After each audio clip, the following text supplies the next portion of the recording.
ऐसा क्यों है जो कंप्यूटर साइंस है वर्ल्ड का हाईएस्ट पेइंग करियर बना पड़ा है पिछले 15-20 साल से? यानी कि जो भी इंसान या जो भी बच्चा या जो भी मतलब प्रोफेशनल है वो कंप्यूटर साइंस इंडस्ट्री में है या कंप्यूटर साइंस रिलेटेड जॉब कर रहा है, उसका अपने जो पीयर ग्रुप है डिफरेंट डिफरेंट इंडस्ट्री या सेक्टर्स में सबसे ज़्यादा सैलरी उसको मिलती है, उसका ज़्यादा सबसे ज़्यादा करियर ग्रो कर रहा है। ऐसा क्यों है?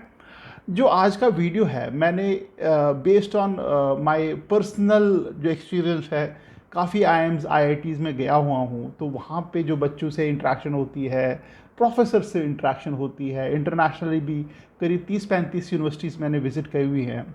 तो वो जो मिला जुला रिएक्शन है या उनका जो व्यूज़ हैं, लोगों से बात करने में आपको बहुत सारी चीज़ें पता लगती है स्टूडेंट से, प्रोफेसर से। तो बेस्ड ऑन दैट मैंने सोचा एक वीडियो बनाया जाए कि ऐसा क्या है जो कंप्यूटर साइंस को वर्ल्ड का हाईएस्ट पेइंग करियर बनाता है।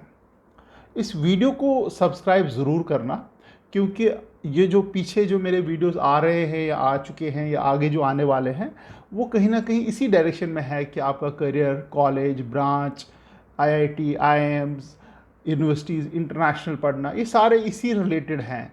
तो अगर आप सब्सक्राइब करते हो तो आपको फ़ायदा ये हो जाता है कि आने वाले टाइम में जितने भी वीडियोज़ हैं वो उनका ऑटोमेटिकली आपको अपडेट आता रहेगा, आपको सर्च करने की ज़रूरत नहीं पड़ती है।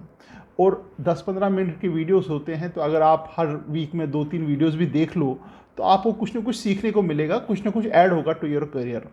तो कोई नुकसान नहीं, इसलिए सब्सक्राइब ज़रूर करना। ये जो पूरी जो आर्ग्यूमेंट है इसको मैंने 4 रीजंस में डिवाइड किया हुआ है कि 4 रीजंस हैं वाई कंप्यूटर साइंस जो है वो ऑल टाइम हाई डिमांड में चल रहा है या पिछले इतने सालों से डिमांड में है। और जो बच्चे या जो भी लोग इस इंडस्ट्री में हैं उनकी सैलरीज सबसे ज़्यादा सैलरीज होती हैं कंपेयर टू देयर फ्रेंड्स या कुलीग्स जो डिफरेंट डिफरेंट इंडस्ट्री या डिफरेंट डिफरेंट सेक्टर्स में या वर्टिकल्स में काम करते हैं। जो सबसे बड़ा रीज़न जो मेरे को आइडेंटिफाई हुआ है वो है आपका कंप्यूटर साइंस जो है इट इज़ एवरीवेयर। जो पहला रीज़न है, it is everywhere computer science. इसका मतलब क्या हुआ? आज से 15-20 साल पहले जब हम लोग का नए नए कंप्यूटर्स वगैरह आईटी इंडस्ट्री इवॉल्व हो रही थी, 20-25 साल 30 साल पहले, तो उस वक्त सिर्फ इतना ही देखा गया कि यार जो भी डेटा है आपका उसको हम लोग कंप्यूटर में कैसे स्टोर करें। रेलवेज़ का डेटा या गवर्नमेंट का डेटा, ऑफिसेज में मोस्टली हम लोग डेटा एक्सेल वगैरह जो है स्टोर करते थे, वर्ड वगैरह डॉक्यूमेंट वगैरह स्टोर करते थे, और उसके अराउंड ही सारे जो प्रोग्रामिंग या एप्लीकेशंस बनती थी। आस्ता आस्ता कंप्यूटर हमारी ज़िंदगी में आना शुरू हो गया, एंटर हुआ। अगर आप देखोगे इंटरनेट से काफ़ी सारी चीज़ें खुल गई। यानी कि अगर 20 साल पहले हमने कभी इमेजिन नहीं किया था कि हम लोग घर बैठे बैठे 10 मिनट में हमारे पास ग्रॉसरी का सामान आ जाएगा, थैंक्स टू द ऐप्स जो आजकल की ऐप्स आ रही हैं। ब्लिंक आई है या शायद स्विगी की ऐप है कि 10-15 मिनट्स में डिलीवरी हो रही है। तो over a period of time जो कंप्यूटर्स है वो हमारी ज़िंदगी में घुसता चला गया। नॉट ओनली कि हमारी पर्सनल ज़िंदगी में घुसता चला गया थ्रू मोबाइल या ऐप्स, बट अगर आप देखोगे कोई भी प्रोडक्ट लाइन आज की डेट में है, जो भी फॉर एग्जांपल होम अप्लायंसेस ले लीजिए, टीवी, उसमें कंप्यूटर चिप्स हैं, उसमें आपका जो controlled by the computer software है। Refrigerator is controlled by software. आपका जो गाड़ी चलाते हैं उसमें बहुत सारे ऐसे फीचर्स हैं जो ऑटोमेटेड कंट्रोल्ड बाय सॉफ्टवेयर्स हैं। आप कोई और इवन जो थ्रेडमिल है या जिस पे आप रनिंग करते हो, इक्विपमेंट्स हैं, वो भी आजकल जो लेटेस्ट आ रहे हैं वो उनके गैजेट्स जो आ रहे हैं कोलैबोरेशन या उनको मेजर करने के लिए, देर ऑल्सो कंप्यूटर ऑपरेट। आपकी जो वॉच होती है जिस पे आप हार्ट बीट वगैरह करते हैं, इट्स ऑल सॉफ्टवेयर्स। ये सारा सॉफ्टवेयर है। ये तो वह डे टू डे जो हमारे रिक्वायरमेंट्स है या जीने के लिए जो हम चीज़ों आसपास हैं। बाकी इंडस्ट्रीज़, फैक्ट्रीज़ में भी आप देखोगे काफ़ी सारा कंप्यूटराइज ही हो रहा है। मैन्युफैक्चरिंग कंप्यूटराइज है, आपका प्रोक्योरमेंट, आपकी जो लॉजिस्टिक्स हैं, दीज आर ऑल कंप्यूटराइज्ड। यानी कि वहाँ पे डिफरेंट डिफरेंट लेवल के सॉफ्टवेयर यूज़ हो रहे हैं टू इंश्योर एफिशिएंसी हो और number of people required are less. यानी कि दिन ब दिन ये हमारी ज़िंदगी में घुसता चला जा रहा है हर एक लेवल पे, whether it is office, whether it is our personal life, whether it is now education. आप एजुकेशन भी देखोगे, आज से 2 साल पहले शायद जूम ऐप का किसी ने नाम नहीं सुना था। अब हर एक मीटिंग में जूम ऐप होता है, क्लासरूम्स वगैरह में टीम, गूगल टीम करके आता है, व्हाट्सएप, आप फेस टू फेस बात कर पाते हो। आज से 5-6 साल पहले कहाँ देखा था कि हम फेस टू फेस बात कर पाएंगे। सो कंप्यूटर्स हर एक चीज़ में घुसा पड़ा है। अगर ये बात है कि हर एक चीज़ में घुसा पड़ा है, दैट मीन्स उसको लोगों को बनाने में या उसको मैनेज करने में लोग चाहिए। इंडस्ट्री ग्रो हो रही है, इसका मतलब लोग चाहिए। जितने ज़्यादा इंडस्ट्री, जितनी ज़्यादा कंपनीज आएंगी, उतने उतने उतने ज़्यादा लोग चाहिए। सो उससे जो मेरा दूसरा जो पॉइंट आता है, रीज़न कि क्यों कंप्यूटर सॉफ्टवेयर में या कंप्यूटर इंजीनियरिंग में सबसे, कंप्यूटर साइंस में सबसे ज़्यादा सैलरी है, which is demand and supply. Demand ज़्यादा है, सप्लाई कम है। To your surprise, if I am not wrong, Infosys, TCS, tech Mahindra, Capgemini, ऐसी ऐसी कंपनीज हैं जिनका पर ईयर जो हायरिंग है 30-35 हज़ार लोगों को हायर करती है कॉलेज से। जो हमने पहले ये चीज़ें सुनी नहीं थी, 30-35 40 हज़ार। VIT में मेरे ख्याल से विप्रो ने जाके करीब 2-2.5 हज़ार बच्चे हायर किए हैं। है ना ये कमाल की बात। इसका मतलब कि मार्केट में लोग नहीं हैं जितना डिमांड है, जितनी कंपनीज को लोग चाहिए। अभी तो कोविड के टाइम में आपको जान के हैरानी होगी कि इतना ज़बरदस्त एट्रिशन है, लोग छोड़ के जा रहे हैं दूसरी कंपनीज में, उनको ज़्यादा सालरी मिल रही है इसलिए छोड़ के जा रहे हैं।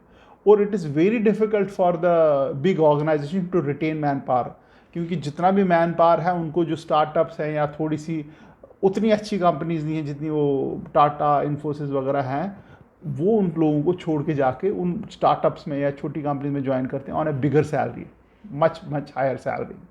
सो ये क्राइसिस है इस वक्त IT industry, computer science industry में।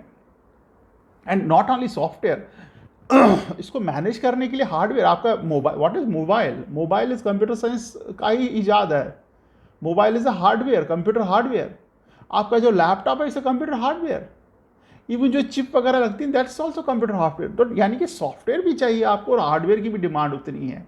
इंटेल दबा के हायरिंग कर रहा है, HCL दबा के हायरिंग कर रहा है, लेनोवो, विनोवो सब हायरिंग कर रहे हैं। सो दैट मीन्स डिमांड ज़्यादा है, सप्लाई कम है। बट इसका एक काफ़ी लोगों का ये भी आर्ग्यूमेंट है, सर मैंने तो कंप्यूटर साइंस में इंजीनियरिंग करी, मेरे को जॉब नहीं मिल रही है, या मेरी को जॉब मिली है काफ़ी कम सैलरी पे मिली है। हो सकता है क्योंकि जो स्किल्स है आपको चाहिए कंप्यूटर साइंस में, आपको कंटिन्यूसली उसको अपग्रेड करना पड़ेगा। उस पर मेरा थर्ड पॉइंट आता है, which is a continuously evolving new technologies.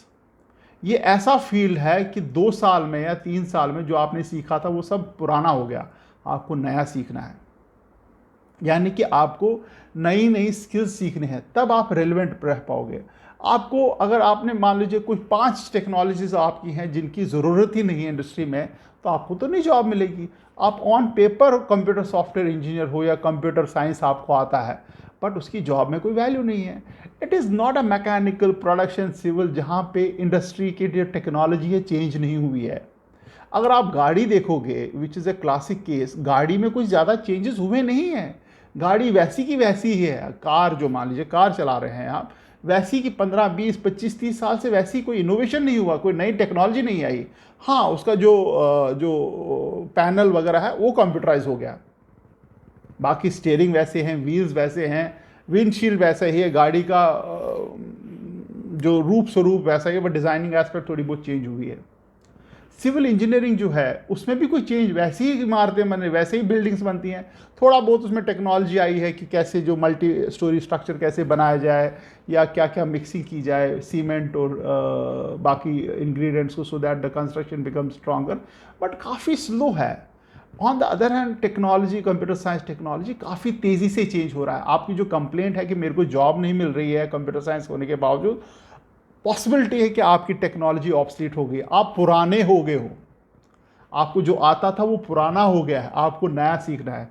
तो कंटिन्यूसली आपको नई नई चीज़ें सीखनी पड़ेगी, और काफ़ी इजी है। ऐसा नहीं है कि मान लीजिए आपका कोई मैकेनिकल में कुछ सीखना है, कहीं पे सीखना है, तो आपको ढूंढना पड़ेगा कहाँ से सीखना पड़ा, कि कहाँ से मेरे को अपग्रेड करनी पड़ेगी अपनी नॉलेज। बट कंप्यूटर साइंस में ईजी है, इतनी सारी ऐप्स है, वहाँ पे आपको फ्री में ट्रेनिंग देती जाती है। यूट्यूब्स में इतने सारे लोगों ने फ्री में जावा सीखो, ओरेकल सीखो, वो सीखो, ये सीखो, आप सीख सकते हो। बट हाँ, आपके पास एक डायरेक्शन होनी चाहिए कि मेरे को किस डायरेक्शन में मेरे सॉफ्टवेयर सीखने हैं, हार्डवेयर सीखने हैं, तो सीखना ही पड़ेगा। उससे रिलेटेड मेरा फोर्थ पॉइंट आता है, विच इज़ नई नई टेक्नोलॉजी आने से क्या फ़ायदा हो रहा है, जो पुरानी टेक्नोलॉजी पुरानी होती चली जा रही है, यानी कि नई नई नया नया काम आता जा रहा है कंपनीज़ के पास। यानी कि अगर मान लीजिए बैंकिंग सेक्टर में टिल यस्टरडे कुछ टेक्नोलॉजी पुरानी थी, वो अब पुरानी हो गई, अब नई चीज़, नए उनको फीचर चाहिए, उनको सिक्योरिटी सिस्टम अच्छे चाहिए, उनको OTP प्रोटेक्टेड अकाउंट चाहिए, उनको वेरिफिकेशन वाले सॉफ्टवेयर चाहिए। तो उसके लिए वो ऑर्डर्स देते बड़ी बड़ी कंपनीज को कि हमें अब ये रिक्वायरमेंट है। मोर ऑर्डर मीन्स ज़्यादा लोग मीन्स ज़्यादा स्किल्ड लोग, और ज़्यादा लोग मतलब ज़्यादा सैलरी। तो ये चार चीज़ों में मैंने सोचा इसको डिवाइड करूं। पहला काम ये है कि कंप्यूटर साइंस इज़ एवरीवेयर, हर चीज़ को दिन ब दिन वो प्रभावित कर रहा है, हर एक चीज़ में। अब ये एजुकेशन वाला जो चीज़ थी वो उतना बूम नहीं कर रही थी, बट पिछले 2 साल से कोविड के चक्कर में आप देखोगे ऑनलाइन ही पढ़ाई हो रही है। अब बायजूस वगैरह क्लासिक केस है, ऑनलाइन पढ़ाते हो तो कितना उनका नंबर ऑफ स्टूडेंट्स बढ़े हैं। इवन जितने भी क्लासरूम प्रोग्राम्स के जो पढ़ाने वाले थे वो भी अब ऑनलाइन आ गए हैं। इवन स्कूल्स वगैरह भी कुछ क्लासेस ऑनलाइन देते हैं। टीचर्स, आपके जो ट्यूशन टीचर्स हैं वो भी ऑनलाइन पढ़ाई कर रहे हैं। दूसरा जो था डिमांड एंड सप्लाई। तीसरा है continuously new technologies are emerging, उससे आपको सीखने को मिल रहा है नई नई टेक्नोलॉजीज़। नई नई टेक्नोलॉजीज़ मीन्स सीखने मतलब कि आप मार्केट रिलेवेंट दोबारा होते चले जा रहे हो। और द फोर्थ पार्ट इज़ जो नई टेक्नोलॉजीज़ आ रही हैं उसका मतलब ज़्यादा काम, ज़्यादा कंपनीज़ के पास काम, ज़्यादा कंपनीज़ के पास काम मतलब ज़्यादा लोग चाहिए होंगे। सो इसलिए गुरु मंत्र इसमें यह है कि आपको कंप्यूटर साइंस में अगर महारत हासिल करनी है तो आपको हर 6 महीने साल में कुछ ना कुछ नई सर्टिफिकेशन करनी पड़ेगी। अगर आप नहीं करोगे आप ऑब्सलीट हो जाओगे, आप पुराने हो जाओगे। काफ़ी सारे बच्चों की जो या अडल्ट जो जॉब कर रहे थे वो ग्रो नहीं कर पा रहे हैं क्योंकि उनको नई या मॉडर्न या न्यू टेक्नोलॉजीज़ नहीं आती हैं, क्योंकि वो सीख नहीं पाते हैं। जैसे मेडिकल प्रोफेशन है, आप नए इलाज, नए रिसर्च नहीं सीखोगे तो आप बेहतरीन डॉक्टर नहीं बनते रहोगे। Same is a case with computer science also. आपको कंटिन्यूसली पढ़ना पड़ेगा। कहने की बात है कि सैलरीज बहुत अच्छी, वो अच्छी है, ये अच्छी है, but you have to continuously upgrade yourself. आपको हमेशा अपने आप को अपग्रेड यानी पढ़ते रहना पड़ेगा। ये मोटा मोटा मैंने सोचा आज आपको एक वीडियो शेयर करूं। It's was more of a fact कि कंप्यूटर साइंस काफ़ी बच्चे पूछ रहे हैं करना चाहिए नहीं करना चाहिए। डेफिनेटली करना चाहिए, कॉलेज अच्छा होना चाहिए, you will go places. There is no problem as far as this branch और this sector is concern. All the best and thank you very much. कोई भी आप लोगों के मन में कुछ सवाल या कुछ भी ऐसा हो तो आप प्लीज़ मेरे को कमेंट सेक्शन में ज़रूर लिखना और सब्सक्राइब ज़रूर करना। Thank you.